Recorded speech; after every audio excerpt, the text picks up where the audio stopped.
Salam cinta satu perjuangan, hidup mahasiswa. Baik, Assalamualaikum warahmatullahi wabarakatuh. Perkenalkan, nama saya Yang Adra dari jurusan Ilmu Administrasi Negara BP19, Fakultas Ilmu Sosial Universitas Negeri Padang.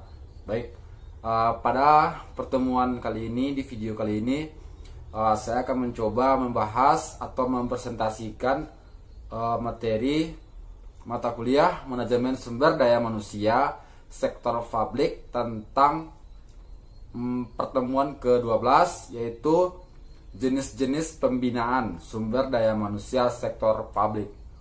Baik, slide pertama itu ada pengertian pembinaan sumber daya manusia sektor publik. Pembinaan adalah suatu proses penggunaan manusia, alat, peralatan, uang, waktu, metode, dan sistem yang didasarkan pada prinsip tertentu untuk mencapai tujuan yang telah ditentukan dengan adanya dan ada hasil yang sebesar-besarnya. Pembinaan adalah segala sesuatu tindakan yang berhubungan langsung dengan perencanaan, penyusunan, pembangunan, pengembangan, pengarahan, penggunaan serta pengendalian segala sesuatu secara berdaya, guna dan berhasil guna. Ya. Selanjutnya ada penyiapan individu untuk memikul tanggung jawab yang lebih tinggi dalam perusahaan, organisasi maupun instansi lainnya.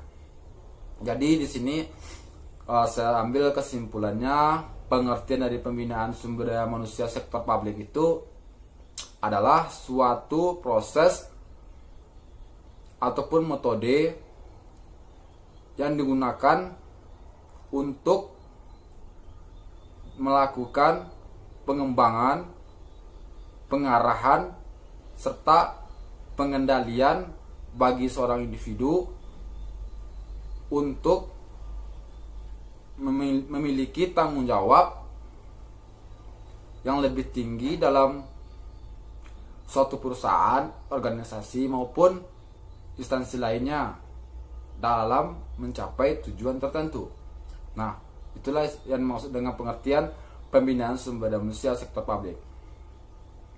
Selanjutnya ada proses pembinaan sumber daya manusia.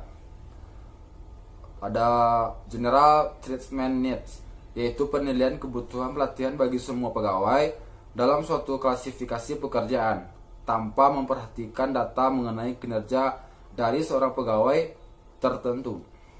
Selanjutnya, observable performance discrepancies, yaitu jenis penilaian kebutuhan pelatihan yang didasarkan pada hasil pengamatan terhadap berbagai permasalahan, wawancara, daftar pertanyaan, dan evaluasi. Selanjutnya ada future human resources need, yaitu tidak berkaitan dengan ketidaksesuaian kinerja. Selanjutnya ada mendesain program pelatihan. Maksudnya di sini yaitu seorang kinerja mampu untuk mendesain suatu program ataupun metode sistem yang terkait terhadap pelatihannya itu.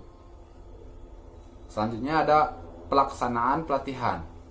Ya, pelaksanaan pelatihan ini bertujuan untuk mengembangkan seseorang agar mampu memiliki sikap mental yang lebih kuat lagi, bertujuan untuk juga mencapai kemampuan yang lebih maksimal dan profesional lagi dalam bekerja nantinya. Selanjutnya ada evaluasi. Evaluasi ini kita ambil menarik kesimpulannya dari hal yang tadi di atas, dari keseluruhan. Jadi kita evaluasi di manakah kesalahannya, di manakah yang harus kita perbaiki, di manakah kita harus mengulang lagi kesalahan tadi gitu. Nah, semuanya itu dirangkul, dijadikan satu, dan kita ambil kesimpulan dan kita evaluasi gitu loh. Selanjutnya jenis-jenis pembinaan, yaitu ada pelatihan. Pelatihan ini mengembangkan pengetahuan, keterampilan, kompetensi, sikap, dan perilaku. Jadi pelatihan ini memang perlu digunakan seorang pekerja agar mampu bersaing dan meningkatkan kualitas kinerja nanti gitu. Maka dilakukanlahnya suatu pelatihan untuk kemampuan bersaingnya nanti. Selanjutnya pendidikan, mempersiapkan pegawai untuk pekerjaan baru ya. Dalam dunia pekerjaan ini memang perlu pendidikan. Pendidikan yang diajarkan tidak sesuai dengan apa yang diharapkan, tetapi pendidikan ini memang perlu gitu loh. Dianjurkan sangat untuk kedepannya supaya dalam bekerja nanti pendidikan ini mudah mengimplementasikan apa-apa saja yang telah kita latih dulu di pendidikan itu gitu loh. Selanjutnya pengembangan ataupun development ya kan. Mengembangkan profesional dan personal pegawai. Ya, di sini dituntut sekali untuk mengembangkan profesional seorang individu agar terlihat lebih seseorang yang lebih profesional dibandingkan orang yang tidak bekerja. Itu sangat berbeda sekali gitu loh ya. Selanjutnya ada metode pembinaan manajemen sumber daya manusia, yaitu pelatihan dan pengembangan sumber daya manusia.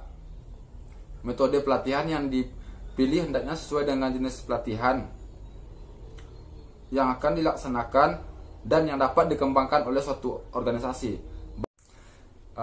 Selanjutnya ada metode pelatihan job training on the job training atau OT.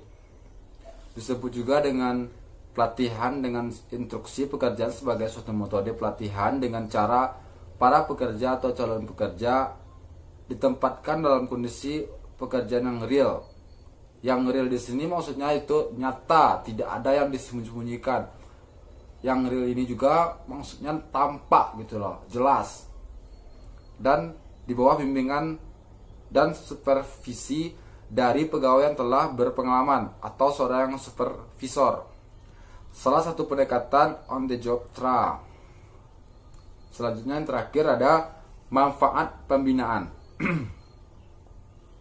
Manfaat pembinaan itu menurut Zainuri ada beberapa manfaat pembinaan sumber daya manusia, baik manfaat umum, manfaat bagi individu. Dan antaranya adalah manfaat utamanya yaitu meningkatkan kualitas dan kuantitas produktivitas manusia atau seorang individu. Selanjutnya mengurangi waktu belajar yang diperlukan karyawan untuk mencapai standar kinerja yang dapat diterima. Selanjutnya membentuk sikap loyalitas dan kerjasama yang lebih menguntungkan untuk memenuhi kebutuhan perencanaan sumber daya manusia itu sendiri. Baik, segitulah hasil presentasi pertemuan pada ke-12 ini. Apabila ada kesalahan dan kejanggalan yang saya sampaikan tadi, saya mohon maaf. Saya akhiri. Wassalamualaikum warahmatullahi wabarakatuh.